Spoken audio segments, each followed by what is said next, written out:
Hello, and welcome to Tonal Diversions. I'm your host, Lori Archer Sutherland, and this is my journey as a multifaceted musician. I'm a composer, clarinetist, and more who is navigating the world of classical music, and I'd love to share my adventures with you. Hello, and welcome to the show. Today I'd like to talk about developing my composing process. I feel that overall there's not an abundance of information out there about this topic, and that composers keep this info close to the vest. Maybe sharing my process will help others who are in the same boat. I didn't learn much about this in college, similar to how I didn't learn a lot about how to practice until after I'd graduated.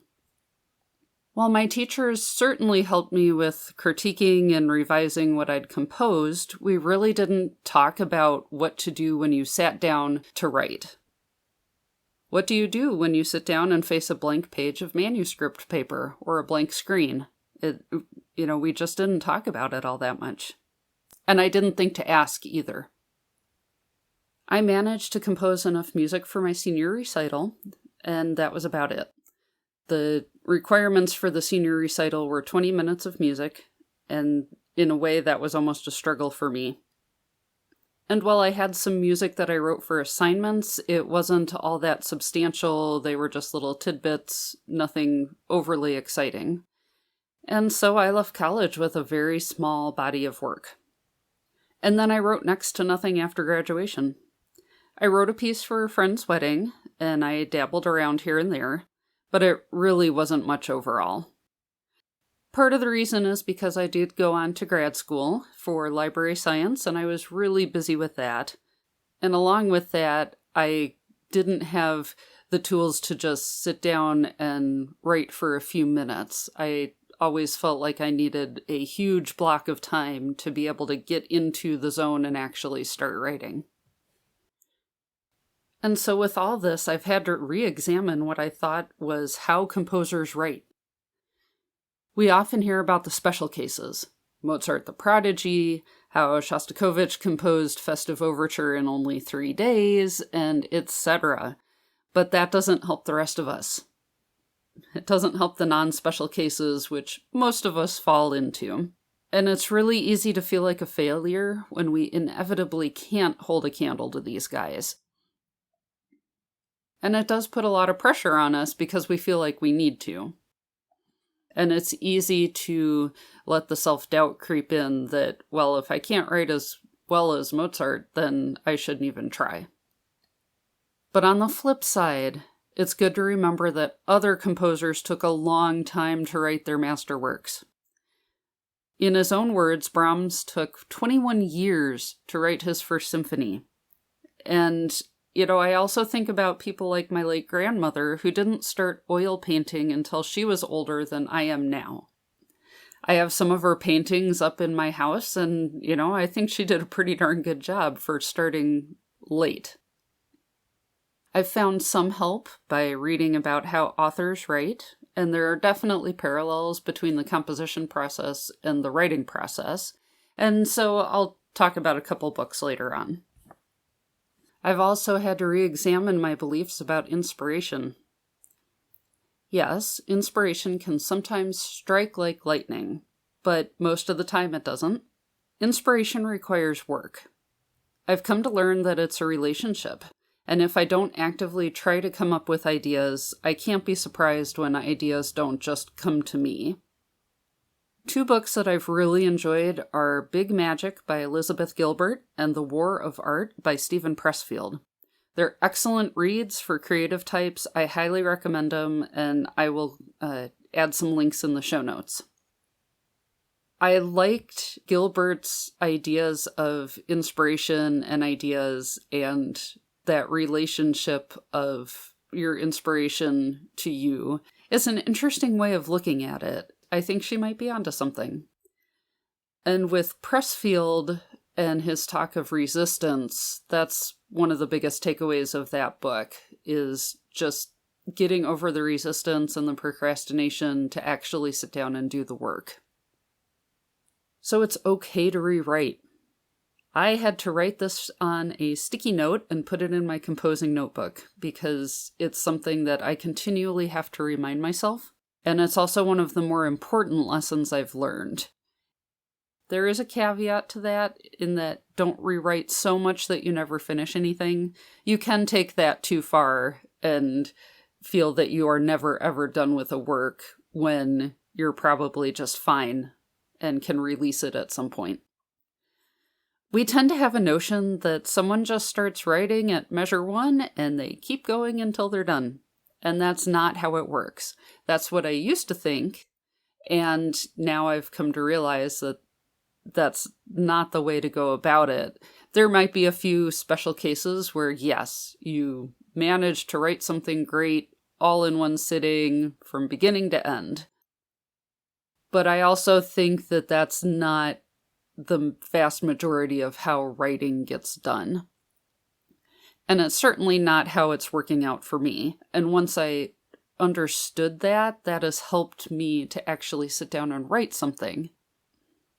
So there's almost always a bad first draft. I mean, that's just what happens, and that's okay, and that's normal.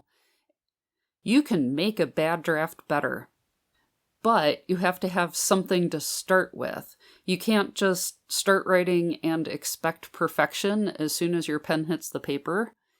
For one thing, that's a lot of pressure to put on yourself. And that's something that I've battled with where, oh, well, if I'm not going to write a masterpiece right when I sit down and writing, why should I bother writing? Well, that's not a great way to think about things, and it definitely held me up over the years because I think I was too scared to write something bad that I could then turn into something good later. Sometimes you really just have to sit down and start writing. Anything, something, whatever. Just know that you can revise it later, or you can decide that, no, that idea is just not that good and discard it completely, but at least write something down because that gives you a start. And it's something that I've gotten a lot better with, and I'm looking forward to expanding on this and, trying out different things. My composing process is still a work in progress, and I'm figuring out the best way for me to sit down and actually work. It's gotten better, and I know I still have room to grow with that. I have had some changes that should allow me to explore this even further, and that's something I will talk about in, I think, the next episode. But I'm still figuring it out for myself. And that's okay because that's how I'm learning and I'm becoming a better composer. Arranging music helped me get started. I do enjoy taking a piece and adapting it for other instruments. There will be times I hear something and think, oh, that would sound great for clarinet quartet, or, oh, flute clarinet duet would work really well for this. And so I do enjoy doing that, and I've always enjoyed it. And there's also much less blank page syndrome when, say, Beethoven is giving you a blueprint. And not only that, it also is a good way to hone your skills in terms of orchestration and figuring out what instruments can do what are their strengths and weaknesses. And it's a great way to learn that too, which then you can apply to your own original works. I've also been taking a composition class, and we're nearing the end of it, but it's one of the things that I'm doing to help myself on this journey. We've talked about this very topic in your composing process, and it's been really interesting and informative to hear from both the teacher and my fellow students to find out what they're doing and see if I can adapt some of their practices to help me out. But it's been great to have a group of people to share this with. Composing can be kind of a lonely process sometimes, and so knowing that I have some of these other fellow composers who are in similar situations to me, it's been great to be able to bounce ideas off of them. The class is also improving my composition skills in general, and that in turn helps my writing process, because by learning and getting more skillful in what I'm doing, it should speed up the process of me sitting down to write. While I still get stuck with blank page syndrome, I now have some more tools to help myself. So I'll do things like think of a broad musical idea for a piece, like do I want to write a beginner duet for flute and clarinet, or do I want to write a clarinet choir piece, or what do I want? Do I want it fast or slow, major, minor, and stuff like that. It's been nice to have this basic idea of what I want to do with something, and that can help start the ideas flowing. And so I've let that rattle around and maybe start singing melodies to myself or play around on the piano. And I start getting little bits of ideas of, oh, this could be something I want to develop in this piece, or, oh, I like this idea, but maybe that's for another piece along the way. I also start thinking of the form and structure of the piece. Is it a traditional like ABA form, rondo? What kind of form do I want? Or do I want to do something a little different and, go in a different direction? And then along with all this, I'll make sketches either in my manuscript notebook or using a notation program on my tablet. I personally love StaffPad, and I would recommend that. The handwriting input is really cool, and I'll link to that in the show notes as well. And I'll also do a future topic on, some of the tools I use. Along with doing that, I'll often write short notes about the sketch as well, and like whether that theme is good for the beginning or the end, or if that's going to be the main theme I want to build everything on.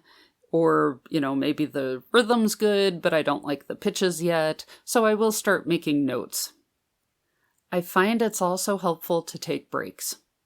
Taking a walk or working on a puzzle or doing some quick chores can help let my mind just think about what I've been doing and come up with new ideas or better ideas. And sometimes even just switching and working on a different piece can help. So these are some of the things I've learned as I've gotten back into composing, and I hope that me shining a light on some of this can help others facing the same things. I would love to hear from other composers or even authors about your own process, and, maybe we can help each other figure out what to do. So feel free to email me at podcast@tonaldiversions.com. Like I said, I'd love to hear from you and find out what you do to help yourself sit down and write. And then I would love to be able to share those on a future episode. So yes, please get in touch with me. Thank you for tuning in. I hope this has been interesting to hear how at least one composer works on music. And who knows, there may be a follow-up episode in the future as I further figure out my own process and what works for me. And then I can also incorporate people's feedback from this episode. So take care, and I'll see you next time. Thank you for listening to Tonal Diversions. Subscribe wherever podcasts are found and share with a friend. Until next time.